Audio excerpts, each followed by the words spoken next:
I'm really excited to introduce our next speaker. Our next speaker has joined the city of High Point and brought incredible energy and insight into our city, and I'm just so thrilled that she's able to be with us. Tasha Logan Ford is our city manager. She has worked within multiple municipal governments, most recently in Rocky Mount and Winston-Salem, and we are delighted that she has decided to make High Point her home, and we get to work with her. So welcome, Miss Logan Ford. We look forward to what you have to say. Thank you so much for that welcome, and just make sure that everyone can see the screen. Yes, you all can see my screen. The rolling mountains there. You said the rolling mountains there? Yeah, we see the rolling hills. Let's get back one screen. How's that? It looks like we're looking at your desktop right now. Okay. So are you seeing the presentation with the childhood poverty slide, Joe? No. No, okay. Yeah. Let me get this onto the other side. There we go. Nice. Is that better? Yep. Okay. Here we go. Well, thank you. I tell you, I have not had my camera on the entire time. There's some getting ready for our winter weather, but I have been able to listen into all of the speakers that have presented. And I would tell you, it's really been eye-opening for me to be able to listen to the perspectives of the fellow presenters. And I'm really delighted that the City of High Point is able to participate and share some of the things that we're also doing. When I was reading some of the numbers associated with poverty and food insecurity in our area, one of the things stuck out to me, and although we might be seeing some areas where the rates are not as high as in others, we have to figure out how we sustain what we're doing. And I think that the way we do that is by having the conversations that are taking place today, because the partnerships that we're able to build, I think, is what's going to make the difference for us as we try to address this moving forward. And I say that because typically cities are not set up or structured to deal directly with food insecurity or directly with poverty. But what we can do is listen to what's happening in our community. We can figure out how we can work with our partners. But I also think it's not by accident that we are all gathered today, and there seems to be this common theme that I'm hearing. I heard it in Hector's comments where he talked about, kind of understanding individual stories, and also thinking about, why are we really engaged in this work and why is it important? So that's kind of the lens that I'm coming to the group today and sharing comments from the City of High Point. And if you all see me kind of looking off to the side, it's because I have both of my screens up and my presentation is actually on this other screen that you all are seeing. So when I think about how to organize this information, I'm a very visual person. So I started thinking about the poverty information that had been shared, but also thinking about what does it look like here in High Point and here in North Carolina. So a lot of the information that I'm going to share with you is represented through graphs. But I wanted to drill down and think about, kind of the United States, North Carolina, our county, and then look at High Point. And you'll see that number that we have there, where almost 26% of our children are living in poverty in the city of High Point.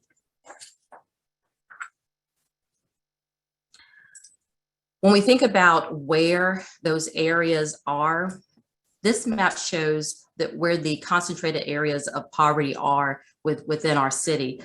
I stopped and wanted to understand this a little bit more, because that made me start thinking about where are we focusing our resources as a city organization, the partners that we're working with and funding, where are they providing services, and are we really concentrating those services in the areas where we have the most need? And I was happy to see that seems to be where we are driving our investments. Prior to coming to the City of High Point, I was working just down the road in Winston-Salem, have also spent quite a bit of time down east. And I was always amazed at the number of families that would come through either our recreation programs or either through our community development and housing programs. And although they would come to us addressing or needing one particular need addressed, as we were having conversation, we realized that there were typically some other needs that would need to be met, and having those good relationships with our partners allowed us to be able to link our families to other resources in the community. And I'm finding that that's still the same thing that is happening here with the City of High Point. When we were looking at city expenditures around affordable housing and public services, and when I group those public services together, I'm talking about things like our services through our library or our services through recreation.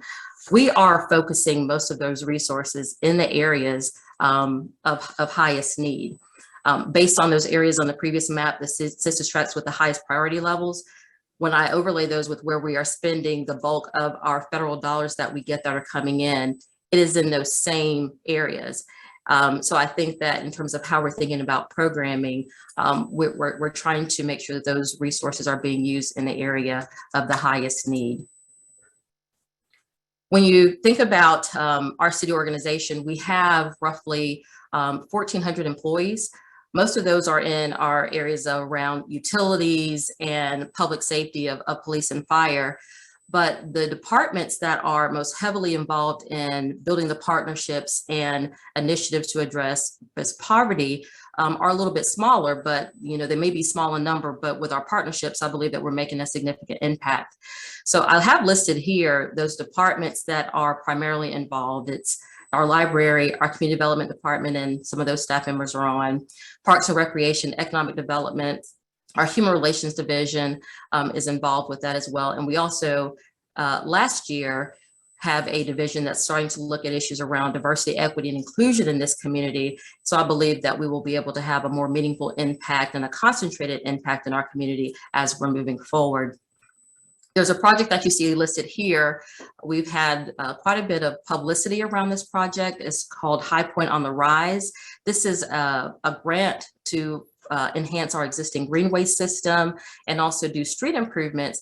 But what's impactful about this project for me is that 91% of this project, meaning the street improvements, trying to create multimodal modes of transportation, 91% of this project is within those core census tracts of the city that are identified as being areas where there is high poverty. The grant is $19 million. It was the largest grant in the state to do these improvements. But we didn't just think of, we want to improve a greenway anywhere along our greenway system or our recreation system. We thought about how can we have some independent utility to help improve the quality of life for residents? How are we reinvesting in our neighborhoods? How do we create spaces where people can go out with their families and enjoy? But this would also be used as a transportation node to get people to the core of the city where there'll be more opportunities to jobs as well. One of the partnerships I want to highlight, I've seen, Growing High Point is on this call, but our mobile bookmobile and the outreach that we're doing there. In addition to having food available, we're also thinking about how do we bring books and bring education to our community. One of the things that we're looking is how can we expand this service to where we can actually bring job resources to our community through this existing mobile pantry and outreach service. This is a project where the city participated by providing just some funding to help supplement the work that was already done. But by investing in that partnership, I believe that we're able to help the group have a larger reach. We're also having conversations about having our technology van. This is a future project, but we're thinking about, there are a lot of conversations around broadband access and people having access to technology.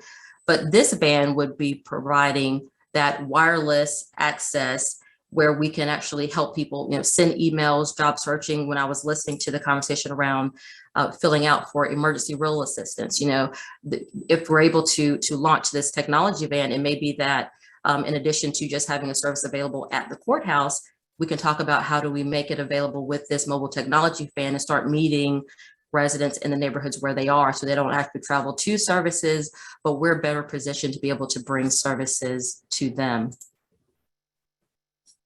Computer labs that we provide throughout different segments of our city in partnership with Macedonia Resource Center, the Community Development on 4th Street, and our Southside Recreation Center. There are a few free computer labs that are there. If there are problems with those computers between our library and our IT staff, we work with those communities to make sure that the labs are available. Thinking about the access to food piece, the farmers market at the library, that's right in the core of the city. We accept SNAP benefits there, and it is open on Saturday mornings, spring and fall. This is not noted on the presentation, but as I'm learning about all the different programs that we're providing here at High Point, I was also happy to see how we just weave in fun things for our kids, just so that they can have the same experiences and enjoy the same parts of being a kid as any other child. And when our library did their costume exchange, where kids that may not be able to just have a costume so they can go out and trick or treat for Halloween can come to the library and have one for free. To me, just that we take that small step to reach out to our children to make sure that everybody can enjoy, whether their parents can afford to buy costumes or not. I think are small ways that we want to show our community and our children that we care. Our community development department, we support our community gardens. This one with Southside Recreation Center, I believe will start this year with 20 plots, but as a partnership with local church there, in addition to having the community gardens available, people being able to rent the plots, we also have the program set up to where a portion of that food is donated to members of the community. We have classes that would be taught so that people can actually learn how to cook the foods that they're growing in the community gardens. And we also have an additional community garden at the Moorhead Recreation Center. Our recreation system, thinking about, Curtis talked about it in his comments, kind of the social determinants of health and thinking about health outcomes for individuals that are living in poverty. Where we have our recreation facilities located, I think is key. And those are conversations that we have in the city in terms of where we're making those investments, upgrading equipment in those facilities, making sure that neighborhood parks are close, making sure that we have regional parks that are close, and trying to make sure that those are maintained and equipment is available. We have made some investments in park facilities that are in the core of the city. Those will continue on a regular plan over the next few years. But when we look at just the 8 parks that are here and the investments that we're making in those parks, again, these are quality of life pieces that need to be available to every segment of our community. And we're cognizant of what that means for families to be able to get out and enjoy and use those spaces, and also how we can create programming that takes place in our neighborhoods. Employment, several of the speakers talked about employment and their conversations around making sure that we have employers that provide a living wage. We have our economic development department that has been busy thinking about businesses that are locating in the core of the city. We also have an initiative where we're looking at how do we bring back small scale manufacturing, and the hub of that operation is in the southwest portion of the city. While economic development is one part of it, we're also thinking about how do we use this to also lift and address housing that's available in those neighborhoods so that individuals will be able to live in the neighborhood where they work and have access to our greenways of recreation spaces while they're there. So this just talks about over the last year and a half, we have seen 15 new businesses locate into the core of the city. And again, when you overlay that with the map that shows kind of our highest areas of concentrated poverty in the city of High Point, this shows you where those 15 businesses are currently located in our city. I mentioned earlier our High Point on the RISE grant, our partnership with the Southwest Renewal Foundation to make this happen. It is again, as I said, the largest grant in the state. It looks at a 3.5-mile expansion of our existing greenway. But this was not about just expanding a park system as much as it was about safety and economic competitiveness for this segment of our community, thinking about innovation of how we can move people, and then also a partnership. We work with a nonprofit partner on this project. We had the state of North Carolina involved in this project, and then the city was a partner. In many cases, we have to look at how we can leverage the resources that we have coming in, and each of our nonprofit partners working along with us, and we're looking for grants that we can apply for either independently or with them so that we can help move the needle to address some of the issues of poverty. And this is actually the final map that I'll share with you, and then there's a little video that I want to share before we end today too. But the city has a small program where we provide a certain portion of our city budget to help nonprofit agencies move their body of work forward. And we funded 19 agencies last year. When I was putting this presentation together and realizing the work that each one of those agencies do and serving as a partner with us, 17 of the 19 agencies that we funded last year provided services that were in the core of the city in those areas of highest poverty. So I think that speaks volumes when we're talking about how the city is trying to address our areas of need. We're doing it through our partners. They're small grants. I think that there is an opportunity for us to think about if there are ways for us to enhance that moving forward, especially when we realize the federal money that we have coming in. But definitely good to see that we're concentrating our resources in the areas of most needs. And with that, I wanted to just share this video. This is something that makes me reflect on why each one of us took, half of our day. We're willing to spend an entire day thinking about how do we move the needle in our community. This asks us to think for a minute and tie into our why. So I'm going to share this. I want to make sure that you all can hear this. So I'll need somebody to give me a thumbs up to make sure that the sound is working. And I'll play this video for you.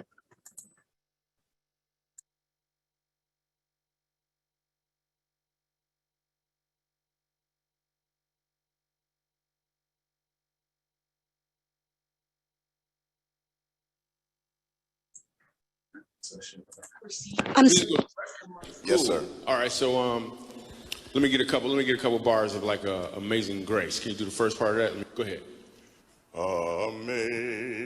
Amazing grace, how sweet the sound that saved a wretch like me. Wow. That bro could sing, you know what I'm saying? All right. So now he's gonna ask him to sing. Now, once you give me the version. Like your life depended on it. Your uncle, when you was a kid, I'm just saying, let me see. You know which version I'm talking about, just see if that exists. This is let me see what you got. That your life depended on it. Amazing grace, how sweet the sound that saved a wretch like me.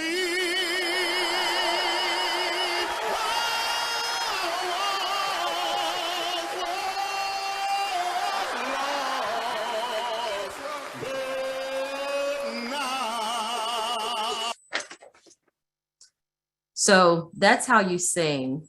And I think that's how we have to work, like our life depended on it. Understanding our why, understanding why we're engaged in this work, not just because it depends on the future of our kids, but I think it depends on our kids right now. If we want them to thrive, then we have to lean into the why and work the way that he sang that song the second time. So thank you all for your time this afternoon and for allowing me to participate as a speaker.